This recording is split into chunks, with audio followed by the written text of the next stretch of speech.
A hunter in the dark. Gunnar Viermitz, a hunter for a specialized organization, scanned the side door of his reinforced white van. He looked at his contract for details about the animal his bosses wanted him to hunt. It was large, covered in fur, and was killing people. Helpful. He mumbled, shaking his head and reaching for a high-caliber rifle. Gunnar picked a few electrified traps, including one heavy claw trap, and attached them to his hiking bag. He double-checked the van's back, searching for imperfections in the large metal cage. He hopped out and looked over the map with red ink notations of reported creature attacks. Gunnar dotted the map with sites of animal attacks reported by the townsfolk. Some said bears, others said wolves. A few even thought it might be a tiger or skinwalker. Gunnar chuckled at the last one. Wrong country, dude. He checked his text messages, glancing at the time. It was 1500 hours. His guide, Annalena, was supposed to arrive by 1400 hours. Gunnar shrugged and walked into the woods. Using his map in conjunction with a compass, the old German quickly reached the rough area of animal attacks. Wiping the sweat from his brow, he took a swig of water, washing the taste of bitter whiskey from his mouth. He and a contact shared a bottle before he left, leaving him with a disgusting taste. Gunnar glanced across the ground and trees. The dense canopy overhead blocked the sunlight and darkened the forest floor. He searched the ground tracks and breaks in the trees, indicating a large animal came through. He checked his map and compass as he traveled. While searching, he found hoofprints of deer, heard birds and squirrels chirping in the trees, and saw scratch marks of foraging animals. Gunnar found a trail and followed it, hoping to find clues. To his misfortune, he did. Dark, dull red blood lay splattered along the ground, and chunks of ripped flesh hung along the bark of a tree.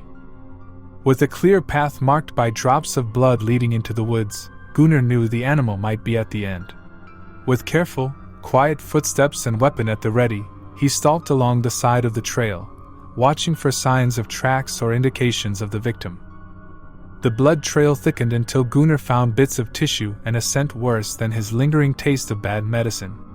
The body of a black-haired woman wearing a uniform, her head and shoulder ripped apart, an arm and half a leg missing, and a name tag lay broken on the ground. Gunnar kept his distance, glancing through the woods in search of the creature. When he was sure the animal was long gone, he approached. Gunnar glanced at the name tag, Annalena Dreyfus. "That's where you went," he breathed, exhaling the scent from his mouth. He scanned the woods and stepped away from the body. Gunnar checked for signs of an animal. He found big wolf-shaped paw prints in the mud. Walking through mud and down leaves and stepping over branches, the hunter followed the indentations in the ground, noticing a trail leading toward the body. He listened to the sounds around him, watching with every step until he found a drop of blood on the ground a few more meters. Drop after drop, they all led to a cave. Gunnar noted the entrance's size, confirming a set of tracks and fur nearby. He placed a couple of traps near and around the front, using dried meat as the bait, and positioned himself a small distance away on a short hill. Gunnar aimed his rifle and watched the cave. What little light remained over the canopy faded as night set in, leaving him in the dark. He flipped a switch, changing his scope to night vision. After hours of waiting, he spotted movement near the cave. The brush rustled, and Gunnar froze, focusing on the cave. A small boar peeked out from the bushes. "You bitch, don't you dare." Gunnar watched the boar step closer to his electrified claw trap. The hunter aimed his weapon at the boar, his finger on the trigger, ready to fire, and hoped it didn't startle his target away. He saw it. First, a near-unseeable black dot, a canine snout, and finally, the eyes of a wolf glowing in the night vision. Step by step, it crawled out of the mouth of the cave, aiming at the approaching boar. The wolf stepped further out of the cave, fangs bared but not making a sound. The paw appeared next, except it wasn't a normal paw. The hunter's jaw slackened. He'd heard tales of finding a creature like this in his work, but getting to see one. Gunnar felt faint when he saw the beast's outstretched arm. His company sent him to capture a terrifying and deadly monster. Gunnar knew he was looking at a werewolf. Oh fuck. He breathed, his shaky hands throwing off his aim as sudden lightheadedness made him lose focus. A loud squeal reverberated through the air, followed by a howl of pain as the trap snapped shut over the werewolf's leg. Gunnar shot the creature's head, its fur parting as the bullet struck and ricocheted. The creature's ears swiveled as it searched for the origin of the sound, licking the boar's blood off its lips. It stopped, the wolf's ears folding as terror crept over its face. Gunnar could see its legs twitching in pain from the current of electricity flowing into its body, yet the monster still stood. Feeling woozy and trying to steady his hands, Gunnar fired a second shot, striking the creature in the shoulder. Its ears focused on where Gunnar lay, hidden in the brush. It bent, grabbing the trap and startled as soon as its clawed hand touched the metal. Gunnar fired a third shot, striking it in the chest. The wolf reached and grabbed the trap once more, attempting to pull it open, ignoring the pain. Gunnar realigned his aim, took a breath, and fired a fourth shot, striking the monster in the head, knocking it off balance. The werewolf rolled in place and frantically wrapped its hands around the trap. With a ferocious roar, it ripped the iron jaws open. Gunnar fired his fifth and last shot in the clip, striking the beast in the head once more, knocking it onto the dirt. Gunnar looked away to grab another clip and reload. 1 second and the wolf was gone. Terror rising in his chest, the hunter gazed around with the night vision scope. The dark of the forest was so complete Gunnar couldn't even see the gun in front of his face. He calmed himself, ignoring the wave of nausea, and continued watching through the scope, spotting the wolf nearby. Its snout moved in erratic patterns as it sniffed the air away from Gunnar, who fired the next shot. The werewolf jumped and ran into the underbrush, ducking and dodging. The hunter readied his rifle and fired another shot, striking the werewolf in the back. The creature stumbled, correcting its uneven pace. Gunnar fired a third shot, striking the creature's leg. The werewolf turned as it fell. Its widened eyes stared at Gunnar's as he fired a fourth shot, striking the beast below the eye and knocking it to the ground. It still moved, struggling to turn around. The wolf turned again, its eyes flicking around the woods, searching, and fixed on something behind Gunnar. "You're not going to kill anyone else," the hunter growled, aiming at the base of the skull.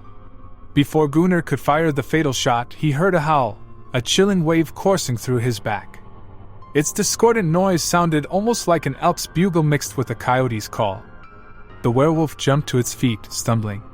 It turned and stared at the hunter, its eyes focused on the hunter's, breathing fast and erratic as its ears swiveled around, searching for the sound. Something howled again, and the werewolf jumped like a startled mouse. Gunnar pushed himself into a crouched position, a chill running through his body as nausea forced him to stop. His head pounded in pain. He saw the eyes before he saw anything else, two massive pairs of glowing white lights floating in the dark. Gunnar pushed one foot on the ground to stand, balancing himself with his hand, and felt a wave of exhaustion as he stumbled forward, collapsing to the ground. The white lights drifted closer, pale fur reflecting their luminescence. The hunter looked into his scope, ready to fire. A large animal with white, skull-like facial markings stalked ever closer. Even with night vision, the creature blended with the dark. He could see its nearly unseeable forelegs moving in the dark, its pearl-like eyes focused on him. Gunnar fired a shot, striking it in the head. It continued forward, unflinching. His gun clicked when he pulled the trigger. Gunnar stood to run. Heavy footfalls struck the ground, followed by piercing pain as the creature sprinted forward and clamped on his leg. It lifted him and dragged him back toward the cave with minimal effort. The massive beast dropped him at the cave's mouth, plopping next to the boar, tearing it in half as the pearly eyes watched Gunnar. The hunter looked at the beast. He turned and stared at the clearing, weighing his options, feeling like a caged animal staring at the freedom he would never have. He reloaded his rifle, aiming at the creature's throat. A shot rang out, but it wasn't his. The dark monster stood at attention, looking around, another shot, then another. A chorus of explosions reverberated as an untold number of rifles fired their high-caliber bullets into the canine, who reacted with an uneven gait, shaking its head. Gunnar tried to stand but felt another wave of exhaustion wash over him. A burst startled him from his daze. The hunter watched a net fly through the air and wrapped itself around the monster. Half a dozen men and women entered the cave. He recognized one as the man who gave him the contract. "I'm sorry." He looked at Gunnar, who tried to sit up but slid on the loose dirt. His arms felt heavy. Only a human could survive long enough to deliver the poison. He nodded to the beast, sparks from the net creating enough light to see its black fur as the canine struggled to stand. "What?" Gunnar shouted, coughing and nauseous. "What the hell does that mean?" The beast's howls of pain quieted as the glow in its half-closed eyes faded. "We've been trying to get this thing for months. We tried traps, bait, and poisons of all kinds. But they never worked. Either it figured them out, or our bait died too soon." "You used me as bait?" Gunnar tried to stand again, gripping his rifle. "I'm sorry. Give me the fucking antidote already," Gunnar shouted. "I can't. There is no antidote." The man nodded to the creature, silently struggling under the electrified net. "We hoped you would survive. Humans metabolize the poison better than most animals, but you're already at the later stages." The man poked under his eye. Gunnar replicated the movement and replicated it, feeling a warm, sticky substance. In the flashes of light, he saw it was red. "What the fuck? When the hell?" Gunnar mumbled, lost for words. "I poisoned your whiskey. We couldn't leave this thing unchecked. Someone had to be the bait. I'm sorry it was you." "Everyone," the man shouted to the other hunters. "We'll bring the beast back once it's asleep. Gerald, prep the cage at the truck. Make sure it's reinforced." He turned to Gunnar. "The poison's going to kill you. You still have bullets. I suggest you use one before your organs fail." The man turned and left, taking one last look at the hunter he condemned to death.